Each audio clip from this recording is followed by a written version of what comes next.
يا الله يا الله.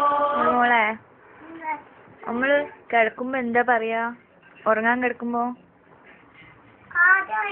മേലെ ഖുർആൻ ഓതുന്നു നമ്മള്. ഖുർആൻ ഓതിട്ട് നമ്മളത് അത് കഴിഞ്ഞിട്ട് നമ്മൾ 2 വർഷം 8 വർഷം ഖുർആൻ ഓതിട്ട് പിന്നെ അതിന്റെ മേലെ ഒരു ബിസ്മിക്കുന്ന അയ്യാ മാമൂത്ത്. പിന്നെ നേരെ വെച്ച് നീച്ചാല് അൽഹംദുലില്ലാഹി അല്ലദീ അഹ്യാന ബഅദ മാ അമാതന വഇലൈഹിൻ നുശൂർ.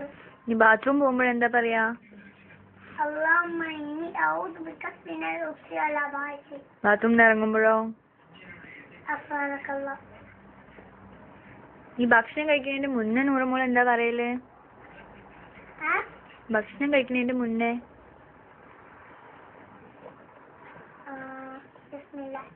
ബിസ്മില്ല മാത്രം പറയുള്ളൂ? ബിസ്മില്ലാഹി റഹ്മാനി റഹീം എന്ന് പറയില്ലേ? ഓക്കെ, ബിസ്മില്ല മതി. ഡോക്ടർ ഭക്ഷണം കഴിക്കുമ്പോൾ ബിസ്മില്ല എന്ന് പറയാൻ, അതുകൊണ്ട് ഞാനും ബിസ്മില്ല എന്ന് പറയും. ബിസ്മില്ലാഹി റഹ്മാനി റഹീം പറയും. ഭക്ഷണം കഴിച്ചു കഴിഞ്ഞാലോ? അൽഹംദുലില്ലാഹ്. ഇനി തുമ്മിയാല് നൂറുമോൾ എന്താ പറയാ? അതിനും അൽഹംദുലില്ലാഹ്. അൽഹംദുലില്ലാഹ്. അപ്പം ആമാമ എന്താ പറയാ? അൽഹംദുലില്ലാഹ്. അപ്പൊ നൂറുമോളോ?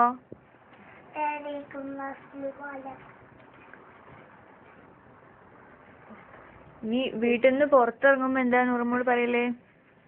ബിസ്മില്ലാഹി തവക്കൽതു അലല്ലാഹ് ലാ ഹൗല വലാ ഖുവത ഇല്ലാ ബില്ലാഹ്. കാറിൽ കയറുമ്പോഴോ? സുബ്ഹാനല്ലദീ സഖറ ലനാ ഹാദാ വമാ കുന്നാ ലഹു മുഖ്രിനീൻ വഇന്നാ ഇലാ റബ്ബിനാ ലമുൻഖലിബൂൻ.